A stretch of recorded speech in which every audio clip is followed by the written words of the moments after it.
안녕하십니까. 용수령의 얼씨구 오디오 방송입니다. 오늘은 941생, 구상유치, 구우일모라는 재미진 고사성어를 주제로 방송을 시작합니다. 저는 용용드래곤 용수령입니다. 자, 첫 번째 고사성어는 941생이 되겠습니다. 아홉구, 죽을사, 한일, 날생으로 구성되어 있습니다. 죽을 고비를 9번 넘기고 한 번 살아난다는 뜻으로서 초사 그리고 사기, 구런과 가생열전에 기록되어 있는 고사성어입니다. 자, 유래를 한번 살펴보도록 하겠습니다. 구런은 전국시대 초나라의 시인이자 정치가입니다. 초왕의 일족으로 박학다식하고 변론에 뛰어났기 때문에 많은 활약을 하였다 기록되어 있습니다. 회왕의 신임을 얻어 삼녀대부에 올랐으나 여기서 삼녀대부는 왕가를 다스리는 대부라는 직이라고 할 수 있습니다. 그렇게 삼녀대부에 올랐으나 양왕 때 모략을 받아 2번씩이나 강남으로 쫓겨나는 수모를 당한 뒤에 우국시인 회사부를 남기고 명나수에 빠져 죽었다고 기록되어 있습니다. 사마천의 사기, 구런 열전편에 다음과 같은 기록이 있다 합니다. 굴평, 여기서 굴평은 구런의 이름입니다. 굴평은 임금이 신하의 말을 듣고 분간하지 못하고 참언과 아첨하는 말이 왕의 밝은 지혜를 가리고 간사하고 비뚤어진 말이 임금의 공명정대함을 상처내어 마음과 행실이 방정한 선비들이 용납되지 않는 것을 미워했다. 그리하여 근심스러운 생각을 속에 담아 이소 한 편을 지었다. 이 이소의 제6단에 다음과 같은 일절이 있다 합니다. 길게 한숨 쉬며 눈물을 닦으며 인생의 어려움이 많음을 슬퍼한다. 그러나 자기 마음이 선하다고 믿고 있기 때문에 비록 9번 죽을지라도 오히려 후회하는 일은 하지 않으리라 라는 수구사 유미기회라는 말이 바로 이 이소의 제6단에 기록되어 있는 내용이라고 할 수 있겠습니다. 자, 그림을 보면서 한번 뒤돌아보도록 하겠습니다. 비행기 사고가 났습니다. 하늘에서 떨어져서 기체가 거의 박살이 나는 수준까지 이르렀는데도 불구하고 비행사는 멀쩡하게 목숨을 건졌습니다. 상처도 없이 말입니다. 이런 경우를 바로 구사일생이라고 하지 않으면 어떤 경우라고 할 수 있겠습니까? 자, 이번에는 물고기의 입장에서의 구사일생을 한번 보도록 하겠습니다. 자, 세 번째 그림에서 새가 물고기를 잡아먹기 위해서 하늘에서 바다로 떨어져서 물고기를 낚아채는 경우가 있는데 거의 사냥은 성공한다고 합니다. 하지만 이 경우에는 물고기가 요행히 새의 습격을 벗어났습니다. 목숨이 살아난 것입니다. 물고기 입장에서는 구사일생에 아주 재수가 좋은 것이고 새의 입장에서는 무어 밟은 것 같습니다. 재수가 참 없는 사냥이라고 할 수 있겠습니다. 자, 그렇다면 다른 의미로 한번 해석해 보도록 하겠습니다. 여러분, 벼락에 맞을 확률이 얼마나 된다고 생각하십니까? 아마 600만 분의 1이라고 이렇게 통계학적으로 나와 있습니다. 반면에 로또의 확률은 어떻다고 생각하십니까? 벼락 맞을 확률이 높을까요? 아니면 로또에 맞을 확률이 높을까요? 딱 보기에는 벼락 맞을 확률이 훨씬 더 희귀하다고 생각할 수 있겠지만 로또의 확률이 적습니다. 자, 로또의 확률을 한번 따져보겠습니다. 5등은 45분의 1이라고 합니다. 4등은 733분의 1이고 3등은 35,724분의 1입니다. 비율이 이렇게 점차 늘어납니다. 등수가 올라갈수록 2등은 자그마치 135만 7,510분의 1입니다. 자, 두둥 1등을 한번 따져보겠습니다. 1등은 자그마치 814만 5,060분의 1이라고 할 수 있겠습니다. 그런데 말입니다. 요즘 로또가 맞는 비율을 한번 따져보면 일주일에 무려 10명에서 어떤 때 많을 때는 한 20명 가까이가 이렇게 아주 극악의 기회를 뚫고 당첨되는 이러한 참 어마무시한 상황이 발생됩니다.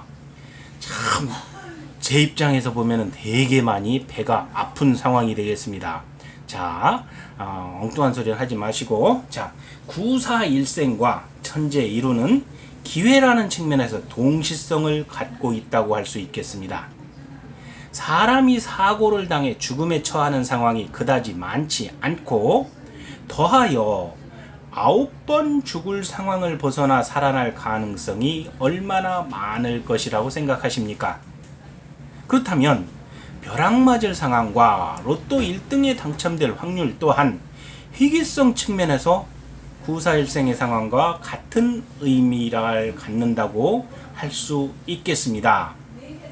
그리고 구사일생이나 벼락 맞은 상황에서 살아난다는 것은 예외성을 또 염두에 두어야 한다는 것을 의미하기도 한다라는 다소 애매한 해석을 할 수밖에 없겠습니다. 자, 두 번째 고사성으로 넘어가겠습니다.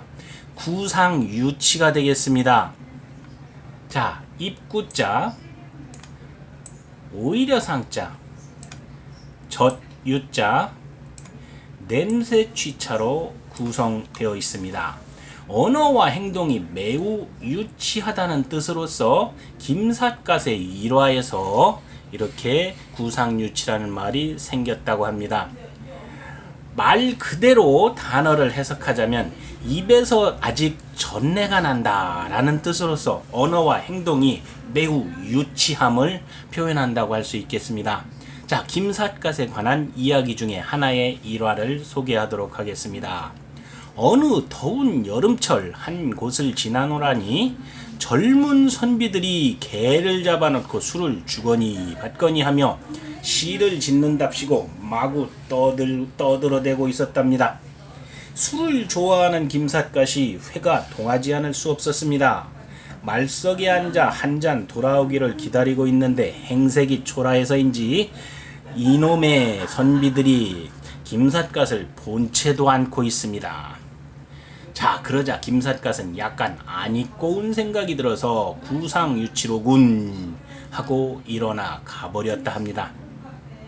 그러자 그 사람이 지금 뭐라고 했지? 구상유치라고 하는 것 같더군. 이리하여 김삿갓은 뒤쫓아온 하인들에게 끌려 다시 선비들 앞으로 끌려갔습니다. 방금 뭐라고 그랬지? 양반이 글을 읽고 있는데 구상유치라니. 그러면서 옆에 놓고 매를 칠 기세를 보였다 합니다. 김삿갓은 태연히 내가 뭘 잘못했습니까? 라고 반문합니다. 뭐라? 뭘 잘못 말했느냐고? 어른들을 보고 입에서 전내가 나다니 그런 불경한 말이 어디 또 있단 말이냐? 그러자 그건 큰 오해십니다. 내가 말한 구상유치는 입에 전내가 난다는 구상유치가 아니라 개 초상에 선비가 모였다는 구상유치였습니다. 한문의 묘미라고 할까요? 그러자 선비들은 그만 무릎을 탁 치고 크게 웃으면서 우리가 선비를 몰라보았소. 자, 이리로 와서 같이 술이나 들며 시라도 한 수 나눕시다 하고 오히려 사과를 하며 술을 권했다 하는 데서 김삿갓에 의한 구상유치라는 고사성어가 생겼다는 일화가 있습니다. 자, 그렇다면 그림을 보면서 한번 다시 생각해 보시기 바랍니다. 하는 말과 행동이 유치 찬란함을 이루는 말로 허울뿐인 명예와 권력에 취한 어리석은 존재를 의미하기도 한다 할 수 있겠습니다. 하지만 제가 또 다른 입장에서 간단하게 농담 비슷한 말을 하고 싶습니다. 우리가 자주 읊어대는 욕이라고 할 수 있겠는데 도대체 개가 무슨 잘못을 했다고? 자기들 자식도 아니면서 끄떡가면 개새끼, 개 같은 놈 해가면서 개를 모욕하는지 참 대체 이해할 수가 없습니다. 그래서 제 입장에서는 언젠가는 닭새끼로 할까라는 생각도 했었습니다. 그럼 또 그러겠지요. 닥치라고. 아이고, 그러고 보니 할 만한 욕이 없습니다. 이를 어쩌면 좋겠습니까? 자, 흰소리는 그만하고, 애기가 내가 뭘 하면서 왜 나만 갖고 그러냐라고 어이없어 합니다. 그에 비해서 때로는 정정당당한 우리 조폭강아지 하루도 이렇게 맹세를 합니다. 유치하지 않게 개 같은 인생을 살겠다라는 이러한 맹세를 하게 됩니다. 자, 여기 가운데는 삿갓을 쓴 김삿갓의 모습을 그려놓은 것이라고 할 수 있겠습니다. 김삿갓은 죽장을 짚고 삿갓을 쓰고 방랑 삼천리를 헤맨 이러한 유명한 시인이기도 합니다. 방랑 시인입니다. 이 김삿갓에 관한 이러한 일화를 소개해 드리도록 하겠습니다. 김삿갓은 홀어머니를 모시고 살았습니다. 홀어머니의 소원이 김삿갓이 과거를 보는 것이었다 합니다. 그래서 20살에 과거를 봐서 장원 급제를 합니다. 그때의 답으로 적은 것이 바로 그 홍경래의 난에 관한 이러한 문제였다 합니다. 여기에 관계된 것으로서 김익순이라는 사람과 그리고 또 하나의 충신에 대해서 어떻게 생각하느냐가 바로 답으로 제출한 문제였는데, 김삿갓이 답으로 낸 것은 김익순이라는 사람은 100번 죽여도 아깝지 않은 비겁자라는 답을 제출해서 장원급제를 하게 됩니다. 근데 나중에 어머니한테 이 장원급제한 소식을 전하자 어머니가 눈물을 뚝뚝 흘리면서 그 김익순에 관한 일화를 소개합니다. 김익순은 너의 조부님이다 라고 말입니다. 그러자 김삿갓은 조상을 스스로 욕한 아주 나쁜 놈이라 하면서 벼슬에 나가는 것을 거부하고 그때부터 전국을 떠돌아다니는 방랑 시인이 됐다 하였다는 이러한 일화랍니다. 저도 또한 김삿갓의 해학과 위트 그리고 태평천하한 삶과 한량의 삶을 가끔은 동경하기도 합니다. 하지만 아내와 갓 태어난 아이 그리고 홀어머니를 내팽개치고 자기 혼자 저렇게 방랑천하를 헤매고 다닌다는 이러한 점에서는 현실 극복을 하지 못하고 회피하는 자세라는 측면에서 그렇게 좋게 보지만은 않는다는 말씀을 드리면서 두 번째 고사성어를 마치도록 하겠습니다.